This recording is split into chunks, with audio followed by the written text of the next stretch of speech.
बिस्मिल्लाहिर्रहमानिर्रहीम। अस्सलाम वालेकुम नाज़रीन, आप यूट्यूब चैनल देख रहे हैं। मैं इमरान खान हूँ। एक तो पहले पाकिस्तान टेस्ट मैच हार गया बांग्लादेश से, यानी कुछ अर्सा पहले पाकिस्तान अफ़गानिस्तान से हारता है, अमेरिका की एक बिल्कुल पार्ट टाइम टीम से हारता है, वर्ल्ड कप में पहले राउंड में ही बाहर हो जाता है, और उसके बाद पाकिस्तान अब बांग्लादेश से, पाकिस्तान के अंदर, यानी बांग्लादेश की छोटी टीम है, वो बांग्लादेश से आते हैं पाकिस्तान में खेलने के लिए।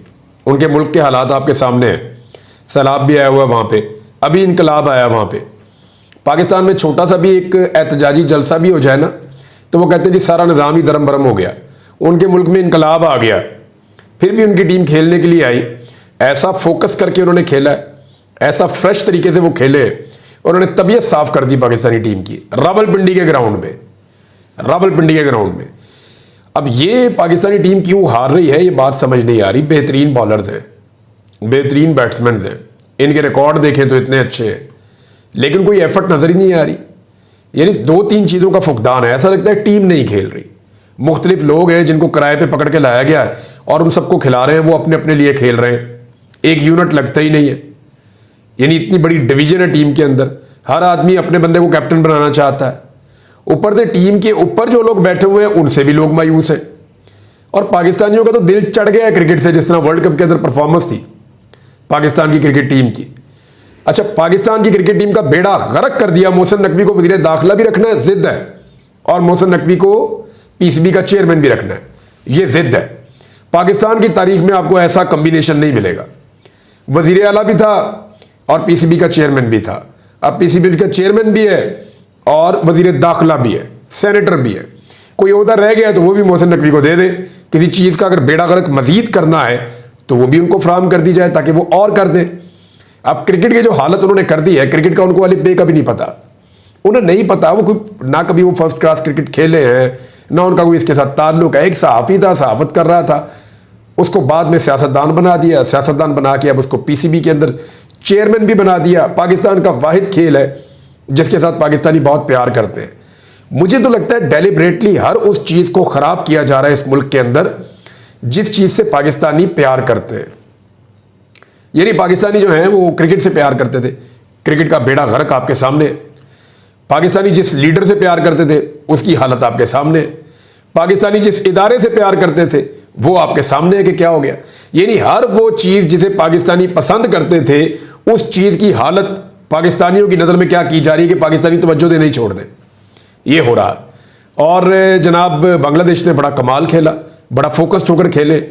10 विकेटों से उन्होंने हराया पाकिस्तान को टेस्ट मैच। छोटी सी टीम है और पहली मरतबा उन्होंने पाकिस्तान को यूं शिकस्त दी है। तो पाकिस्तान की टीम जो है वो इतने बड़े बड़े नाम, इतने बड़े बड़े नाम और इतने छोटे दर्शन, यानी काम ही इनसे कुछ नहीं हुआ। तो मुझे नहीं लगता कि एक मेजर सर्जरी जिसका कहा गया था कि की जाएगी वो हुई है। मेरे ख्याल में गोंगलुओं से मट्टी मुट्टी झाड़ के एक के बाद दूसरा, दूसरे के बाद तीसरा, जो लोग इससे अपने आप को दूर रखेंगे वो अपनी इज्जत बचाएंगे। मैंने ये नोट किया है। मोहसिन नकवी साहब की जब से वो पीसीबी के चेयरमैन बने तब से लेकर अब तक पाकिस्तान क्रिकेट का बदतरीन जवाल आया है। अब जब ये करवाएंगे दोबारा से पीएसएल तो लोग कैसे उसमें दिलचस्पी लेंगे। लोग तो दिलचस्पी उस खेल में लेते हैं जब आप इंटरनेशनली परफॉर्म कर रहे होते हैं। जब परफॉर्म ही नहीं करेंगे तो लोग क्यों दिलचस्पी लेंगे। तो क्रिकेट का तो नाजरीन बेड़ा गर्क करके रख दिया इन्होंने, और अजीबोगरीब ट्रेनिंग करवा दी पहले पाकिस्तान टीम को। उसके बाद पाकिस्तान टीम जो है वो जाके एक वर्ल्ड कप हार के आ गई, और अब अपने मुल्क के अंदर बांग्लादेश से ये टेस्ट मैच हार गए हैं। ये हालात रहे तो दुनिया की हर टीम इनको क्रिकेट हराएगी। ये बड़े बड़े प्लेयर्स ही होंगे लेकिन टीम कोई नहीं होगी। अब आ जाए इमरान खान साहब की आज़ादी पर। अब कुछ लोग जो हैं वो भी तारीखें देना शुरू हो गए हैं। वो लोग जिनकी एक्सेप्टेबिलिटी जो है वो इस वक्त भी पीडीएम की जमातों में है, वो सहाफ़ी, अब वो लोग भी तारीखें देना शुरू हो गए कि जी इमरान खान साहब अब चंद दिनों में बाहर आ जाएंगे। देखिए, हतमी तारीख कोई भी नहीं दे सकता। इमरान खान साहब 2 केसेस में, 2 मामलात के अंदर जुडिशल रिमांड पे। तो जुडिशल रिमांड पे जब बंदा चला जाता है तो किसी भी वक्त उसकी बेल हो जाती है। हो सकता है मंगल या बुध को उनकी बेल हो जाए और इमरान खान साहब बाहर आ जाए। कानून के मुताबिक तो यही होना चाहिए कि ये जो हफ्ता शुरू हो रहा है इसमें इमरान खान साहब की जमानतें हो जाए और इमरान खान बाहर आ जाए जेल से। होना तो ये चाहिए, लेकिन कोई तारीख आप दे इसलिए नहीं सकते कि पूरा सिस्टम एट स्टेक है। इमरान खान को बाहर छोड़ना भी बहुत मुश्किल है, इमरान खान को अंदर रखना भी उतना आसान नहीं है। यानी जितना मुश्किल उनको अंदर रखना है उससे ज़्यादा मुश्किल उनको बाहर छोड़ना है, और ऑप्शंस कम होते चले जा रहे हैं पूरे सिस्टम के पास। अब कानून में कोई ऐसा नुक्ता नहीं है। कानूनी नुक्ता नज़र से देखें तो इमरान खान साहब को अंदर रखना सिर्फ एक ही सूरत में मुमकिन है कि अलकादर वाले केस में भी सजा हो जाए। अलकादर ट्रस्ट वाला जो यूनिवर्सिटी वाला जो केस है उसमें भी अगर इमरान खान साहब को सजा दे दी जाती है तो फिर उनको दोबारा उसकी बेल करवानी पड़ेगी। अदरवाइज 2 केसेस की उनकी बेल तैयार पड़ी है, वो जैसी बेल होगी वो बाहर आ जाएंगे। फिर अगर अंदर रखना होगा तो क्या करना पड़ेगा? फिर इमरान खान साहब को नजरबंद रखना होगा, कोई ऑर्डर जारी करना होगा नजरबंदी का। लेकिन क्या पाकिस्तानी उस ऑर्डर को मानेंगे? उसके खिलाफ एहतजाज शुरू हो जाएगा, मामला अदालत में चला जाएगा, और अदालत पहले ही नजरबंदी के बहुत सारे ऑर्डर्स को कलअदम कर चुकी है। अब आखिरी चीज यह है कि क्या इमरान खान साहब को मिलिट्री कोर्ट में ले जाया जाएगा, या फौज अपनी कस्टडी में ले सकती है, या उनको मिलिट्री कोर्ट में ट्रायल किया जा सकता है। तो जितनी मेरी नाकस अकल है उसके मुताबिक तो एक जुर्म के ऊपर एक शख्स का एक ही ट्रायल हो सकता है, या मिलिट्री कोर्ट में हो जाए या सिविल कोर्ट में हो जाए। मिसाल के तौर पे मेरा अरशद शरीफ साहब का और समी इब्राहिम साहब का, साबिर शाकिर साहब का हमारा एक मुकदमा लगा हुआ था 2022 में इस्लामाबाद हाई कोर्ट में। उसका फैसला कल सुनाया जाएगा कि क्या एक वीडियो बनाने पे या एक काम करने पे हम एक शहर में मौजूद है, हमारे ऊपर पूरे मुल्क में मुकदमे हो सकते हैं चारों सूबों में। ये कल इसका फैसला सुनाया जाएगा अदालत के अंदर। तो इसी तरह से एक सेट पैटर्न है कि एक आदमी जब सिविल कोर्ट के अंदर उसी मुकदमे में ट्रायल हो चुका है 9 मई में, इमरान खान साहब का ट्रायल सिविल मुकदमात में हो चुका है सिविल कोर्ट्स के अंदर। हाई कोर्ट के अंदर से इमरान खान साहब का रिमांड कलअदम करार दिया गया है, उनके खिलाफ इल्जामात को झूठ का पुलंदा करार दिया गया है। तो जब सिविल कोर्ट के अंदर जो रेगुलर जजेस हैं उन्होंने इमरान खान साहब के खिलाफ केस को इतनी अहमियत नहीं दी या वहां साबित नहीं हो सका, तो क्या वही केस उठा के उसी आदमी का मिलिट्री कोर्ट में चला जाएगा? ये एक बहुत बड़ा क्वेश्चन है कि जब ये मिलिट्री कोर्ट में जाएगा तो सिविल कोर्ट के मुकदमात उठा के सामने रख दिए जाएंगे, जनाब ये है सारा कच्चा छट्टा आपके सामने रख दिया हमने। दूसरा, क्या कोई नए सबूत इमरान खान साहब के खिलाफ आ जाएंगे? तो एक शुबा किया जाता है कि जनरल फैज हमीद को मुबैना तौर पे इमरान खान साहब भी ये कहते हैं, उनके मुखालिफिन भी कहते हैं कि जनरल फैज को जो है वो इस्तेमाल किया जा सकता है इमरान खान के खिलाफ, और 9 मई की कोई साजिश है उसका मामला इमरान खान साहब पे डलेगा। अगर जनरल फैज ने उसमें एतराफ़ जुर्म किया और उन्होंने कहा जी मैं एक माले जुर्म करता हूं और मैं और इमरान खान हम दोनों मिलकर ये करते थे। अब इसके इम्कानात हैं नहीं है मैं अभी कुछ कह नहीं सकता, बट चीज़ें चल रही हैं। तो इमरान खान साहब को अंदर रखना उतना आसान नहीं है। और दूसरी जानिब जो है वो अलीमा खान साहिबा ने एक अनाउंसमेंट भी कर दी है, और उन्होंने इमरान खान की रिहाई के लिए खुद से एक तहरीक चलाने का ऐलान भी कर दिया है। और इसके लिए अलीमा खान साहिबा खैबर पख्तूनख्वा गई। मेरे ख्याल में अलीमा खान साहिबा को पंजाब के जो विजिट्स हैं वो भी करने चाहिए, उन्हें पंजाब में मुतहरिक होने की ज़रूरत है। पाकिस्तान तहरीक इंसाफ की क़यादत में से किसी को भी पंजाब में निकलने नहीं दिया जाता। वो हमाद अजहर हैं, वो कितनी मुश्किल से निकले, उसके बाद फिर क्या कुछ हुआ, कितने छापे पड़े, क्या कुछ है वो आपके सामने है। मियाँ असलम इकबाल है, उनके साथ देखें क्या हो रहा है। जो लोग पकड़े गए वो अभी तक बाहर नहीं आए, और जो लोग अभी तक नहीं पकड़े गए वो सिर्फ इसलिए कि वो रूपोश है, जो सामने आता है पकड़ा जाता है। अभी जो लाहौर के सदर हैं वो भी उठा लिए गए, पाकिस्तान तहरीक इंसाफ के जो नए बनाए गए हैं इम्तियाज शेख साहब। तो इस तरह उनका 10 दिन का रिमांड भी हो गया, सीधा लेके जाते हैं दहशतगर्दी की अदालत में, लंबे लंबे रिमांड लेते हैं। तो पंजाब में अलीमा खान साहिबा का एक, क्योंकि वो इमरान खान साहब की बहन है, तो उन्होंने विजिट किया मर्दान में, पेशावर में, यहाँ पे वो मिली है कारकुनों के साथ। उन्होंने कहा जी, और गिले शिकवे किए उन्होंने काफ़ी खैबर पख्तूनख्वा की हुकूमत से भी और पार्टी की लीडरशिप से भी इमरान खान साहब की कैद को लेकर, क्योंकि वो इमरान खान की बहन है, उनका पॉलिटिक्स से ताल्लुक तो है कोई नहीं। ना अलीमा खान ने कभी इलेक्शन लड़ना है, ना कभी सेनेटर बनना है, ना उन्होंने कभी कोई सीट लेनी है, तो उनका इन चीज़ों से ताल्लुक है कोई नहीं। अब वो सिर्फ अपने भाई के लिए जोर लगाती हैं। अब जोर लगा रही हैं तो मेरे ख्याल में अगर वो एक दबाव डालती है और कारकुनों के साथ मिलकर एहतजाज करती हैं तो ये कोई बुरी बात नहीं है, ये उनका राइट भी है आईनी तौर पे, और उससे पार्टी को कोई जो है वो होना भी नहीं चाहिए प्रॉब्लम, क्योंकि पार्टी का मामला नहीं है, वो तो अपने भाई के मामले में निकल रही है और अपनी पार्टी से, अपने भाई की पार्टी से वो इख्तलाफ कर रही है कि जी मेरी भाई की जो पार्टी है वो मेरे भाई को बाहर लाने के लिए कोई इकदामात नहीं कर रही। दूसरी, मैं एक और चीज़ पे बहुत हैरान होता हूँ कि इतना बड़ा बयानिया बनाया मरियम नवाज ने और उसकी सारी टीम ने कि अलीमा खान ने अरबों रुपया बना लिया, अरबों रुपया बना लिया।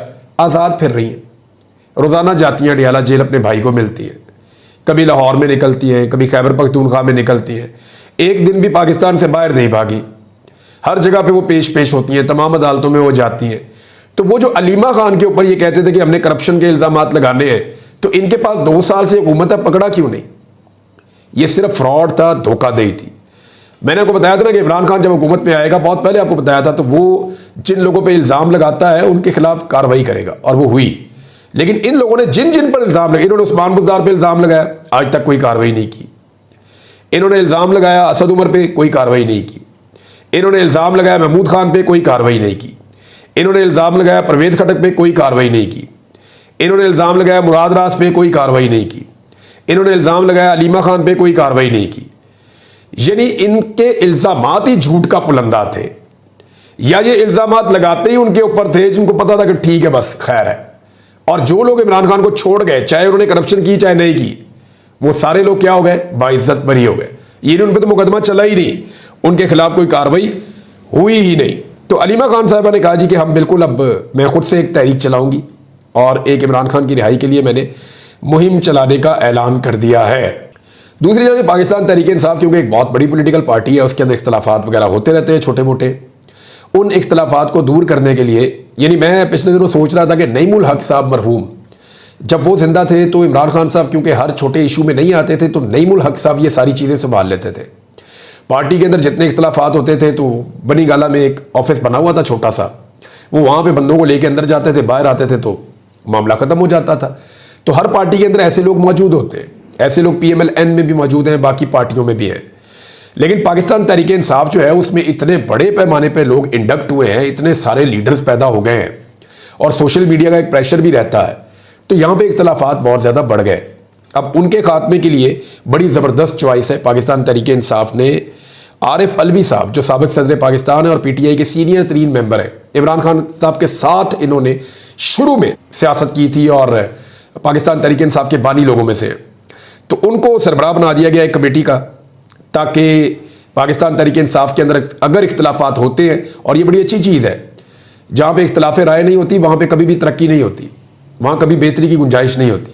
तो इख्तलाफ राय होते रहे और साथ ही साथ जो है मामलात को इस नहज पे ना जाने दिया जाए कि वो दुश्मनियाँ बन जाए या प्रॉब्लम्स हो जाए या धड़ेबंदी हो जाए। अच्छा, पाकिस्तान तहरीक इंसाफ ने एक जलसा जो इस्लामाबाद वाला था वो मनसूख किया, उसके ऊपर अब स्टेटमेंट्स आ रहे हैं, जरा ये स्टेटमेंट अपने ध्यान में रखिएगा। मुसद्दिक मलिक और ख्वाजा आसिफ ने कहा कि पाकिस्तान तहरीक इंसाफ के बानी इमरान खान साहब ने यह जलसा इसलिए मनसूख किया कि उन्होंने अपनी फेस सेविंग ली है। वो ये कह रहे हैं कि लोग नहीं आ रहे थे और इस बात का खदशा था पाकिस्तान तहरीक इंसाफ को इन दोनों लोगों के बकौल कि जनाब लोग नहीं आ रहे इसलिए ये जलसे से भाग गए और इन्होंने जलसा मनसूख कर दिया है। लेकिन चंद सवाल आते हैं। एक सवाल ये है कि अगर PTI ने खुद अपने आप को बचाने के लिए जलसा मनसूख किया तो सुबह 7 बजे जेल का दरवाज़ा किसने खोला? रात लेट नाइट इमरान खान साहब से रब्ता किसने किया? अली अमीन गंडापुर से कौन कौन राब्ते कर रहा था और कौन कौन राब्ते करवा रहा था? और बगैर इजाज़त के आज़म सवाती साहब जिन्हें सख्ती के साथ मना किया गया था और ये कहा गया था कि ये किसी सूरत इमरान खान से ना मिले, उन्हें बगैर इजाज़त के इमरान खान साहब से मिलने की बेटैमी इजाज़त किसने दिलवाई या दी? ये वो सवालात हैं। जब ये सवालात पूछे जाते हैं तो इनका झूठ पकड़ा जाता है, झूठ बेनकाब हो जाता है। ये जलसा हुकूमत के और एस्टेब्लिशमेंट के गले पड़ा हुआ था और इमरान खान साहब ने इस खदशे से कि खून रेजी हो गई तो एक और 9 में ही गले पड़ जाएगा, इन्होंने जलसा मनसूख किया है। लेकिन अब सबकी तवज्जो जो है वो 8 सितंबर वाले जलसे की तरफ है और इसके लिए जो लाहौर में 27 तारीख को जलसा रखा गया था उसको मनसूख कर दिया गया है कि अब लाहौर में जलसा नहीं होगा, पहले इस्लामाबाद में ही जलसा होगा, क्योंकि तहरीक इंसाफ ने यह तय किया है कि पहला जलसा इस्लामाबाद में करेंगे, उसके बाद फिर लाहौर में जाएंगे, उसके बाद फिर कराची में जाएंगे और मुख्तलिफ शहरों में फिर मोमेंटम बनाएंगे और हर ज़िले के अंदर जलसा करेंगे। इमरान खान साहब जो है वो किसी भी लम्हे आज़ाद हो सकते हैं। कुछ साइंस नजर आना शुरू हो गए हैं, यानी एस्टेब्लिशमेंट ने जिन जमातों के ऊपर तकिया किया था उन्हें इक़्तिदार के अलावा नजर ही कुछ नहीं आता। नून लीग और पीपल्स पार्टी दिन रात इक़्तिदार के लिए एक दूसरे के साथ खींचातानी करते रहते हैं।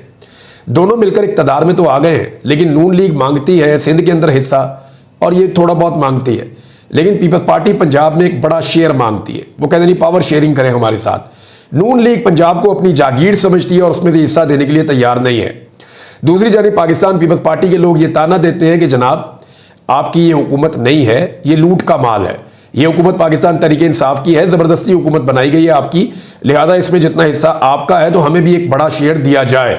लेकिन नून लीग वो शेयर देती नहीं है। लेकिन अब सुना है कि दोनों इकट्ठे होकर, क्योंकि बुरा वक्त आने वाला है, इकट्ठे होकर पावर शेयरिंग के फार्मूले पे जा रहे हैं।